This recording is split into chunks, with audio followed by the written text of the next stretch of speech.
नमस्कार, आप देख रहे हैं A1 टीवी का खास कार्यक्रम तारे सितारे। तारे सितारे में हम आपको बताते हैं ग्रह नक्षत्रों की चाल, क्या उनके शुभाशुभ फल मिलने वाले हैं। इसी को लेकर के आज चर्चा करेंगे। अगस्त माह में 4 ग्रह राशि परिवर्तन कर रहे हैं। इस राशि परिवर्तन का क्या शुभ फल मिलने वाला है, क्या अशुभ फल मिलने वाला है, इस पर चर्चा करेंगे। चर्चा करने के लिए मेरे साथ स्टूडियो में मौजूद है जाने माने ज्योतिषाचार्य अजय अग्रवाल जी।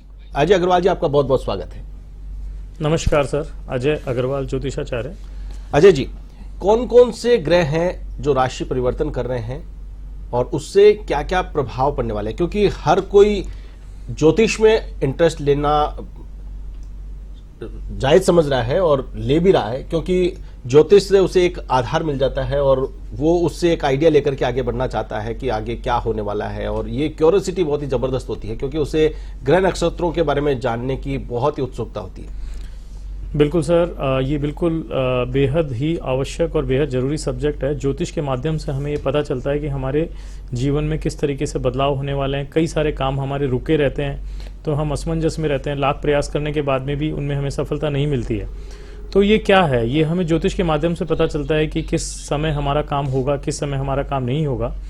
तो इन्हीं के जरिए हम पता करने की कोशिश करते हैं। और अभी इस माह में, अगस्त माह में, काफ़ी सारे ग्रहों का राशि परिवर्तन हुआ है, जिससे बहुत सारे लोगों का जो भी काम रुके हुए थे उनमें आपको देखने को मिलेगी कि उसमें सफलताएं मिल रही है, काम पूरे हो रहे हैं। तो इसी क्रम के अंदर सबसे पहले मैं देखना चाहूँगा कि सूर्य ग्रह का राशि परिवर्तन जो है वो 15 अगस्त को हो गया था, जो कि कर्क राशि में चल रहे थे। और अब 15 अगस्त से लेकर 15 सितंबर के बीच में सूर्य ग्रह जो है वो सिंह राशि में प्रवेश कर गए हैं।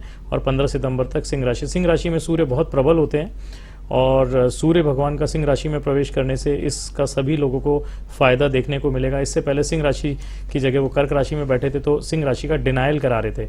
तो कोई भी प्लैनेट जब अपने राशि का डिनायल कराता है तो उसके फलों में कमी देखने को मिलती है। बिल्कुल, कैसे किस प्रकार के फल देखने को मिल सकते हैं, क्या परिवर्तन, जिस प्रकार से मान लीजिए कि नक्षत्र ग्रह राशि परिवर्तन कर रहे हैं, तो ऐसे में कौन कौन से परिवर्तन एक आम आदमी की जिंदगी में क्या परिवर्तन हो सकते हैं, एक बिजनेसमैन की जिंदगी में क्या परिवर्तन हो सकते हैं, जी मैं बताता हूं, एक गृहिणी है उसके जीवन में क्या परिवर्तन हो सकते हैं। बिल्कुल, जैसे सूर्य ग्रह जो है एक आत्मविश्वासी ग्रह होता है, पिता से भी रिलेटेड होता है, अपने मान सम्मान, प्रतिष्ठा, सरकारी अधिकारियों, हर तरह के सरकारी काम से रिलेटेड होता है। तो जिनके भी इस तरीके के काम में प्रॉब्लम थी, अब उनको मान सम्मान प्रतिष्ठा मिलेगी।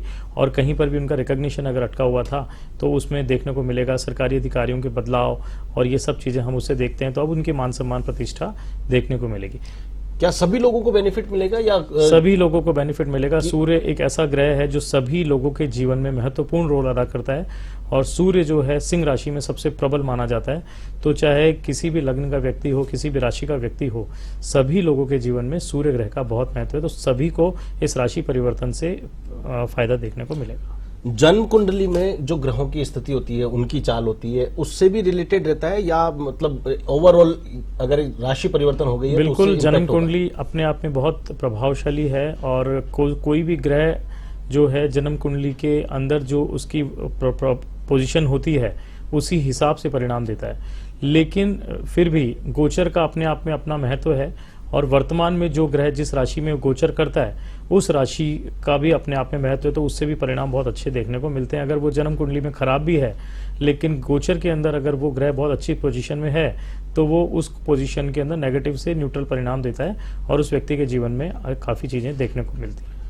इसके अलावा और बेटर क्या कर सकता है? ये तो एक नेचुरली उसको बेनिफिट मिलने वाला है कि ये नक्षत्र है या ये ग्रह है जो राशि परिवर्तन हो रहा है, इसके ये इम्पैक्ट होंगे, ये पॉजिटिव होंगे, ये नेगेटिव होंगे, उसको बाय डिफॉल्ट मिल रहे हैं। लेकिन क्या कोई व्यक्ति अपने कर्म के माध्यम से कोई ऐसी एक्टिविटी जो कि ज्योतिष के अनुसार हो, कि कोई ऐसा पूजा पाठ करे या कोई ऐसा कोई नियम ले, व्रत करे, कुछ करे, उससे उसके इम्पैक्ट अगर मान लो बैड इम्पैक्ट आ रहे हो उसको वो रिड्यूस कर सकता है, या फिर गुड इम्पैक्ट जो उसको मिल रहे हो तो उनको और वो इंक्रीज कर सकता है, ऐसा कुछ? जी बिल्कुल, जैसे सूर्य भगवान जो है आपके पिता के कारक हैं, आपके पूर्व जन्मों के शुभ कर्मों के कारक हैं। तो हम जब पिता की सेवा करते हैं, पिता के मान सम्मान को बढ़ाते हैं, उनका अपमान नहीं करते हैं, सूर्य भगवान को जल देते हैं, सूर्य भगवान से प्रार्थना करते हैं। सूर्य भगवान को ज्योतिष में विष्णु का रूप भी माना गया है, हम विष्णु पूजा करते हैं। तो सूर्य भगवान के जो भी अनिष्ट फल होते हैं वो शुभ फलों में परिवर्तित होते हैं। और जिनकी को भी जीवन में ये रहता है, आजकल कई लोगों की उनके काम करने के बाद भी क्रेडिट नहीं मिलता है, तो वो क्रेडिट इसीलिए नहीं मिलता है क्योंकि उनके जीवन में सूर्य ग्रह का जो प्रभाव है वो काफी कमजोर होता है, जिसके कारण से यश मान सम्मान नहीं मिल पाता है। तो जब हम पिता घर में सबसे पहले सूर्य भगवान साक्षात जो हमारे पिता हैं, अगर हम उनकी सेवा करते हैं, उनके चरण डेली छूते हैं, पैर छूते हैं, तो वो हमें शुभ फल मिलते हैं। इसी के अलावा सूर्य भगवान को जल चढ़ाना होता है। पानी में आप सिंपल एक चीनी की 1 चम्मच डाल के आप डेली सूर्य भगवान को जब चढ़ाते हैं तो आपको सूर्य के अनिष्ट फलों से शुभ फल में परिवर्तन होता है। इसके अलावा भगवान सूर्य के लिए आदित्य हृदय स्तोत्र का पाठ करना बेहद उत्तम रहता है। इसी में मैं कुछ ऐड और करना चाहूंगा। मंगल, बुध और शुक्र, इन 3 ग्रहों का राशि परिवर्तन इस अगस्त माह में हमें देखने को मिलेगा। इनमें से जो है हम देखें तो बुध ग्रह का परिवर्तन 22 अगस्त से हो चुका है, जो कि 4 सितंबर तक बुध ग्रह जो हैं वो आपके कर्क राशि के अंदर परिवर्तन करेंगे। कर्क राशि जो है राजनीति की राशि भी मानी जाती है, कर्क राशि जो है जलीय राशि भी मानी जाती है। तो और व्यापार, बुध ग्रह को व्यापार का ग्रह भी माना जाता है। तो कर्क राशि में आने से व्यापारियों को विशेष तौर पे फायदा मिलता है। और राजनीतिक उसके अंदर अगर दृष्टिकोण से देखा जाए तो कई सारे जो भी परिवर्तन है जो बहुत समय से नहीं हुए थे, अभी आपको देखने को मिलेंगे। ब्यूरोक्रेसी के अंदर, ट्रांसफर्स वगैरह के अंदर आपको देखने को मिलेगा कि कई सारे ट्रांसफर्स वगैरह इस समय हो सकते हैं। राजनीतिक रूप से भी कई सारे परिवर्तन मुझे नजर आते हैं जो देखने को मिलेंगे। बिल्कुल, जिस प्रकार से सूर्य की आपने बातचीत की है उसकी अनुसार अगर बात करें कि दूसरा ग्रह है बुध जी, बुध को लेकर के बुध के कितने बड़े साइड इफेक्ट्स या इफेक्ट्स देखने को मिलेंगे और बुध को किस प्रकार से एक आम आदमी अपने जीवन में उसको लाभकारी बना सकता है, उस जो राशि परिवर्तन होगा उसका बेनिफिट ले सकता है, क्योंकि हर कोई बात करेगा बेनिफिट की या फिर डर से बचने की। तो यहाँ पर क्या बुध के राशि परिवर्तन से बेनिफिट्स कोई व्यक्ति ले सकता है और अच्छे से गेन कर सकता है और जो उसके नेगेटिव इफेक्ट्स उनको कम कर सकता है? बिल्कुल, देखिए जिनका भी जो लग्न है, अब हर आदमी अपनी अपनी कुंडली देख सकता है। जिनकी भी लग्न कुंडली के से 6वां, 8वां, 12वां बुध चलता है तो आपके लग्न में जहां भी लग्न है आपका जो भी है 6 से 12 के अंदर अगर बुध बैठा हुआ है तो वो काफी नुकसानदायक साबित होता है। और 8th और 12th में होने से काफी नसों नाड़ियों में प्रॉब्लम होती है। बुध के स्किन से रिलेटेड, लंग से रिलेटेड इश्यूज होते हैं। तो जिनको भी इस तरीके के इश्यूज हैं वो व्यक्ति बुध का दान, जो कि हरे कलर की चीजों का माना जाता है, वो करे तो उसको बहुत शुभ फल मिलते हैं। इसी के अलावा बुध ग्रह में रिश्तेदारी के अंदर हम देखा जाए तो बहन, बेटी और बुआ जो हैं बुध से लिंक्ड है। तो अगर आप इनकी सेवा करते हैं, जिनको भी इस तरह के प्रॉब्लम्स हैं, तो आपको प्रॉब्लम के अंदर का रिजल्ट, परिणाम के अंदर सकारात्मकता देखने को मिलती है और इन सब चीजों में फायदा देखने को मिलता है। बिल्कुल, इसके अलावा जो कुछ आपने बताया कि बुध को बैलेंस करने के लिए या बुध का बेनिफिट लेने के लिए, तो ये केवल इसी समय में, जैसे आपने कहा कि जन्म कुंडली में किस स्थान पे है, तो अभी राशि का परिवर्तन हो रहा है, इसी समय ये करना चाहिए या फिर ताउम्र उसको इस चीज का बेनिफिट लेने के लिए? ताउम्र करना चाहिए आपको। सबसे पहले हम जन्म पत्रिका में यही देखते हैं, जब देखते हैं कि आपके कौन से ग्रह अनिष्ट फल दे रहे हैं। तो अगर जो भी ग्रह आपका 6, 8वें, 12वें से प्लेस्ड है, उस ग्रह के अगर हम दान करते हैं और 12वें घर का जो राशि लॉर्ड है अगर वो कहीं भी बैठा हो पूरी कुंडली में, अगर हम उसका दान करते हैं तो हमें बहुत शुभ परिणाम देखने को मिलता है। क्योंकि वही प्लैनेट हैं जो आपके जीवन में कहीं ना कहीं रुकावट बनते हैं, आपके पुण्य फलों में कमी करते हैं और आपको नुकसान पहुंचाते हैं। कभी कभी जब भी उनका मौका आता है, जब भी ग्रह दशा में, अंतरदशा में, महादशा में या गोचर में कहीं पर भी उनका नेगेटिव परिणाम आता है, तो वो आपको जीवन में परेशान करते हैं। तो हम सबसे पहले अपनी जन्म पत्रिका को देखकर उसमें ये पता लगाएं कि हमें कौन सा ग्रह अनिष्ट फल दे रहा है, उसका दान करना सबसे उत्तम होता है, उसके मंत्र जप करना सबसे उत्तम होता है। उसके अंदर अगर वो ग्रह जो है जलीय राशियों में बैठा होता है तो पानी में दान करना चाहिए। अगर वो अग्नि प्रधान राशियों में बैठा है तो हवन अनुष्ठान करना चाहिए। तो हमें ये देखना बहुत जरूरी है कि किस तरीके से किस ग्रह को क्या दान करना है। हर ग्रह को हर दान नहीं कर सकते हैं, तो ये जन्म कुंडली विश्लेषण से ही पता लगता है। और जो गोचर जो है, जैसे हम जिनके बारे में राशि परिवर्तन की बात कर रहे हैं, वो गोचर का जो ग्रह होता है जिस राशि में जाता है वो उस हाउस के फलों को कम या ज्यादा करता है। तो जो भी आपकी कुंडली है वो अपने आप में बहुत प्रभावशाली होती है।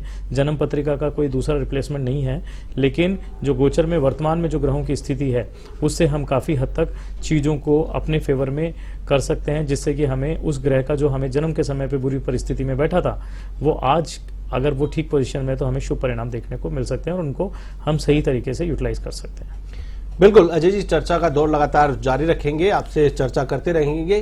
तारे सितारे में क्या है ग्रह नक्षत्रों की चाल, राशि परिवर्तन से क्या होंगे इंपैक्ट और साइड इफेक्ट, इस पर चर्चा लगातार जारी रहेगी। लेकिन यहां पर रुकेंगे एक छोटे से ब्रेक के लिए। देखते रहिए A1 टीवी। ब्रेक के बाद एक बार फिर से आपका स्वागत है तारे सितारे में। तारे सितारे में हम बातचीत कर रहे हैं 4 ग्रह जो अगस्त में उनका राशि परिवर्तन हो रहा है। उन राशि परिवर्तन से क्या आपको लाभ होगा, क्या नुकसान हो सकता है, इस पर चर्चा कर रहे हैं। ब्रेक पर जाने से पहले चर्चा की थी सूर्य और बुध की, और अब चर्चा करेंगे शुक्र और मंगल की। चर्चा करने के लिए मेरे साथ स्टूडियो में लगातार बने हुए हैं प्रसिद्ध ज्योतिषाचार्य अजय कुमार अग्रवाल जी। अजय जी, ब्रेक पर जाने से पहले अपन ने बातचीत की सूर्य और बुध की जी। अब बात करते हैं शुक्र की जी। शुक्र और मंगल दोनों ग्रहों की, उनकी भी राशि परिवर्तन हो रही है जी। तो सबसे पहले बात करेंगे शुक्र की। जी। शुक्र के राशि परिवर्तन से क्या साइड इफेक्ट्स होंगे, क्या इंपैक्ट देखने को मिलेगा। लोगों में एक डर सा भी है कि अब राशि परिवर्तन हो रहा है शुक्र की राशि, क्योंकि शुक्र हो गया, मंगल हो गया, शनि हो गया, ये ग्रह इनका मूवमेंट भी आदमी को अंदर से हिला देता है, उनको डरा देता है कि इनका मूवमेंट होगा तो हो सकता है कोई नेगेटिव इफेक्ट ही मिले। तो अभी इस महीने में जिस प्रकार से राशि परिवर्तन हो रहा है तो शुक्र क्या इंपैक्ट देने वाला है? मैं आपको बताता हूँ, शुक्र हमारे जीवन में वैभव को दिखाता है। जितनी भी लग्जरीज होती हैं, जितना भी कंफर्ट होता है, वो सब हम शुक्र से देखते हैं। और शुक्र हमारे जीवन का इतना महत्वपूर्ण पार्ट है कि अगर किसी की कुंडली में शुक्र कमजोर स्थिति में हो तो उसके जीवन में वैभव की कमी हो जाती है, सुख आराम जो है सारा कमी हो जाती है। कि कोई हस्बैंड है तो वाइफ के साथ रिश्ते खराब हो जाते हैं, है ना, रिलेशनशिप के इश्यूज आ जाते हैं। जितने भी प्रेम प्रसंग होते हैं उनमें शुक्र बहुत ज़्यादा इंपॉर्टेंट रोल अदा करता है। तो मैं आपको ये बताना चाहूँगा कि जो शुक्र ग्रह है वो अपने आप में वो ग्रह है जो खूब धन देता है आपको, खूब विलासिता देता है आपको, बड़े लग्जरी घर देता है आपको, बड़ी लग्जरी गाड़ियों में आपको देता है। अगर किसी के जीवन में ये नहीं है तो आप सोचिए कि जो लोग स्ट्रगल करते रहते हैं वो इसीलिए स्ट्रगल करते हैं क्योंकि उनका शुक्र जो है वो कमज़ोर स्थिति में होता है।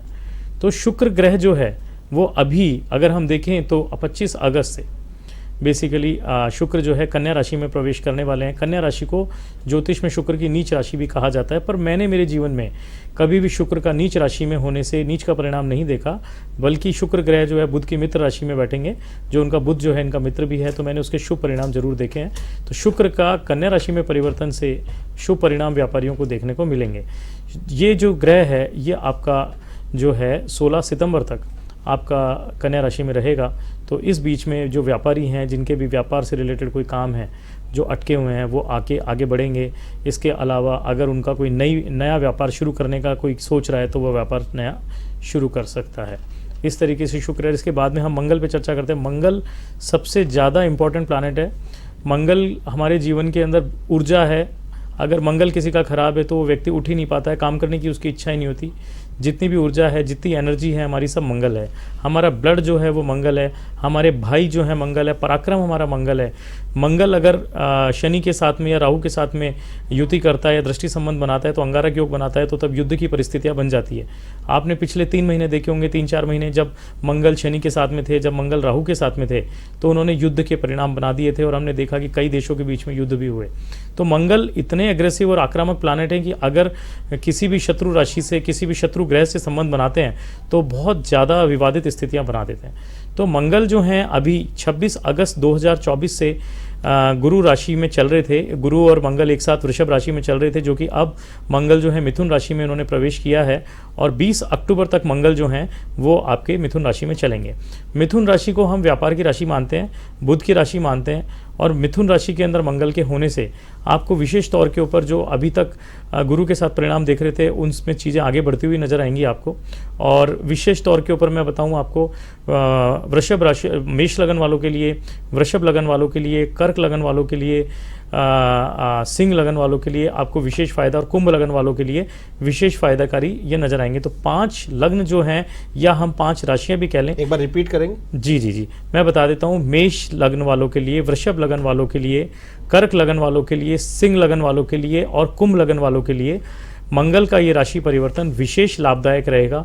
इन लग्न वाले लोगों को कहीं ना कहीं किसी न किसी क्षेत्र में अलग अलग तरीके से फायदे देखने को मिलेंगे, और बाकी लग्न वालों के लिए भी उनके अलग अलग परिणाम है। लेकिन इन 12 राशियों में से, 12 लग्नों में से इन 5 लग्न वालों को विशेष फायदा देखने को मिलेगा। बिल्कुल। इसके अलावा जैसे मंगल का आपने बताया कि जिसका लग्न है ये है उनको बेनिफिट देगा, तो इसी प्रकार से सूर्य, बुध और शुक्र ने भी उनकी भी राशि परिवर्तन हो रही है जी। तो माफ कीजिएगा, उनको कौन से लग्न वाले जो लोग हैं उनको बेनिफिट मिलने वाला है? मंगल एक आक्रामक प्लैनेट है, उसका कुछ हाउसेस में जब होता है तब शुभ परिणाम होता है, बाकी नेगेटिव होता है। लेकिन बुध, शुक्र और आपका सूर्य एक ऐसे ग्रह हैं जिनको हम नेगेटिव नहीं मानते जनरली, ये सॉफ्ट प्लैनेट होते हैं। तो जो शुभ ग्रह हैं वो नेगेटिव हाउसेस में जाकर भी बुरे परिणाम इतने नहीं देते हैं। तो बुध का राशि परिवर्तन कर्क राशि में ज़्यादातर सभी राशियों वालों के लिए अच्छे परिणाम ही नहीं लाएगा। इसी तरीके से शुक्र का राशि परिवर्तन कन्या राशि में भी ज़्यादातर लोगों के लिए शुभ परिणाम लाया जाएगा। इसलिए हम इनके अलग अलग हाउसेज में विवेचना नहीं करेंगे।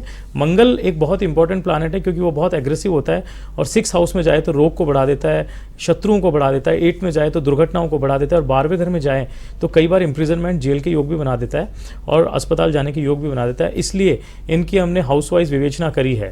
तो आप इन ग्रहों का आप ज़्यादा से ज़्यादा शुभ परिणाम जो हैं उठाएं। और अभी जो ये राशि परिवर्तन कुछ ग्रहों का सितंबर में ख़त्म हो जाएगा, कुछ ग्रहों का अक्टूबर में ख़त्म हो जाएगा। तो इसी के साथ में एक और बात ऐड करूंगा कि शनि अभी वक्री चल रहे हैं। शनि 15 नवंबर तक वक्री चलेंगे, जो कि 29 जून से वक्री हुए थे। तो जिन भी राशियों के अंदर, यानी कुंभ राशि वालों के लिए जिनकी राशियों में वक्री चल रहे थे, अब जैसे ही कुंभ राशि जिनकी है 15 नवंबर के बाद उनको सकारात्मक परिणाम देखने को मिलेंगे। तो ये एक बहुत अच्छा सिम्टम है। अब लेकिन वो कुंभ राशि 6, 8, 12वें घर में नहीं पड़नी चाहिए। ये कंडीशन अगर 6 से 12 में पड़ रही है तो कुंभ राशि वालों के लिए 15 नवंबर से नेगेटिव टाइम है, और जिनकी 6, 8, 12 में पड़ रही है अभी, उनको 15 नवंबर तक सकारात्मक परिणाम देखने को मिल रहे होंगे, उनको आराम देखने को मिल रहा होगा। इसी तरीके से शनि की तीसरी दृष्टि अभी चंद्रमा पे पड़ रही है मेष राशि में, तो 15 नवंबर के बाद में उसके अंदर भी आपको थोड़ा सा नकारात्मक परिणाम देखने को मिलेगा, क्योंकि शनि की तीसरी दृष्टि वक्रात्मक होती है और सबसे डेंजरस और खतरनाक होती है।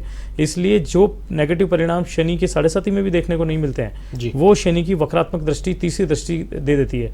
इसलिए ज़्यादा से ज़्यादा आप शनि भगवान को अपीस करें और उसको आप उनके लिए समाज सेवा, सोशल वर्क, नीडी लोगों की हेल्प, गरीब लोगों को आप जितना हेल्प कर सके, डाउन टू अर्थ जितना रहेंगे, शरीर में डीप ब्रीथिंग ऑक्सीजन जितना लेंगे, ये शनि भगवान के लिए विशेष तौर पे एक उपाय है जो कि आपके जीवन के अंदर जहाँ भी कठिनाइयाँ आ रही है उन कठिनाइयों को दूर करके उसमें सफलता दिलाए। बिल्कुल। इसके अलावा जैसे ग्रह नक्षत्रों की बात कर ली, एक पर्टिकुलर किसी व्यक्ति के जीवन में क्या परिवर्तन होंगे वो देखने को मिले, लेकिन राज्य और देश की अगर बात करें तो भारत देश में या राजस्थान प्रदेश की अगर बात करें तो ये ग्रहों का राशि परिवर्तन कैसा माहौल क्रिएट करेगा? क्या पैनिक होंगे लोग या फिर खुशहाल महसूस करेंगे? क्योंकि जिस प्रकार से कोरोना की वेव आई थी वो एक दौर था जब हर कोई डरा हुआ सा, सहमा हुआ सा नजर आ रहा था। क्राइसिस थे, चाहे शेयर मार्केट देखो वो क्रैश था, मार्केट क्रैश था, कोई इस प्रकार का कोई इकोनॉमिक जो एक्टिविटी थी वो नहीं हो पा रही थी। तो अब जो ये समय रहेगा, आने वाले 2 से 3 महीने का जो माहौल रहेगा, और दीपावली आने वाली है, दीपावली से पहले का जो ये समय है, ये कैसा महसूस कर सकते हैं लोग? मैं आपको बताता हूँ, आज़ाद भारत की जो जन्म पत्रिका है, 15 अगस्त 1947 को रात को 12 बजे हमारा देश आज़ाद हुआ था। उस समय पे जो जन्म पत्रिका बनी थी वो वृषभ लगन की बनी थी, तो हम वृषभ लगन को आज़ाद देश का लग्न मानते हैं। तो आज़ाद देश के लग्न में हमने देखा 1 मई 2024 से बृहस्पति जो हैं लग्न के अंदर बैठे हुए हैं। इसी तरीके से अभी हमने देखा कि मिथुन राशि में जो है बुध का परिवर्तन हुआ है, मंगल का परिवर्तन हुआ है, तो ये भी बहुत अच्छा है। सेकंड हाउस के अंदर होने से वेल्थ क्रिएट होगी, आपको कई सारे अच्छे परिणाम देखने को मिलेंगे, जिसके अंदर स्टॉक मार्केट, कमोडिटीज़, इनमें सब में वृद्धि देखने को मिलेगी। इसी तरीके से तीसरे घर के अंदर कर्क राशि के अंदर बुध का परिवर्तन भी बहुत शुभ है। इसी तरीके से सिंह राशि के अंदर जो है आपका सूर्य का परिवर्तन बहुत अच्छा है, और आपका कन्या राशि जो आपकी पड़ती है उसके अंदर भी 5वें घर में पड़ती है। तो कुल मिला के सारे पॉजिटिव हाउसेस के अंदर जो लग्नों का, सारे ग्रहों का जो परिवर्तन है वो बहुत ही शुभ परिणाम देने वाला है। तो आगे 2 से 3 महीने मुझे काफ़ी शुभ नज़र आते हैं, और ये दिवाली मुझे बहुत अच्छी दिखाई देती है। अभी कोई अच्छी वाली दिवाली हो सकती है, कोई आक्रामकता मुझे नज़र नहीं आती है, और बहुत सॉफ्ट, सभी लोगों को कहीं ना कहीं प्रसन्नता देखने को मिलेगी, और ओवरऑल देश में सुख और खुशी का माहौल देखने को मिलेगा। कोई टिप देना चाहे चलते चलते? टिप मैं यही कहूँगा कि भाग्य जो है वो कर्म के बिना अधूरा है, और कर्म जो है भाग्य के बिना अधूरा है। तो आप जो हैं बहुत आध्यात्मिक रहें, डाउन टू अर्थ रहें, ईश्वर की शरण में रहें, और ईश्वर पे अपना अटूट विश्वास रखें। जो भी लोग संकटों में, तकलीफ़ों में चल रहे हैं, उन लोगों के लिए मेरा एक ही सलाह है कि ईश्वर की श्रद्धा और विश्वास में इतनी ताकत है कि बड़े बड़े संकटों को दूर करता है, और मुसीबत के समय पे धैर्य रखना चाहिए। धैर्य से बड़ी जो है पूजा कोई है नहीं। तो आपका धैर्य ही आपको वहाँ से निकालेगा। जल्दीबाजी में निर्णय ना करें, और उस समय पे धैर्य रख के और डिसीजन लेंगे तो आपको जीवन के अंदर सफलता अच्छे से मिलेगी। चलिए अजय अग्रवाल जी, बहुत बहुत शुक्रिया हमारे साथ में ये सारी जानकारियां साझा करने के लिए, दर्शकों को ये बताने के लिए कि जो ग्रह हैं उनकी राशि परिवर्तन क्या उनके लिए शुभ फल देगी, क्या अशुभ हो सकता है, क्या कुछ उन्हें करना चाहिए, ये तमाम जानकारी साझा करने के लिए। तो ये थे जाने माने ज्योतिषाचार्य अजय कुमार अग्रवाल जी, जिन्होंने बताया कि आने वाला समय आपके लिए लाभकारी होगा। सिर्फ भरोसा रखना है, ईश्वर पर आपको अटूट आस्था आपकी होनी चाहिए। तारे सितारे में फिलहाल के लिए बस इतना ही। मुझे दीजिए इजाजत, नमस्कार।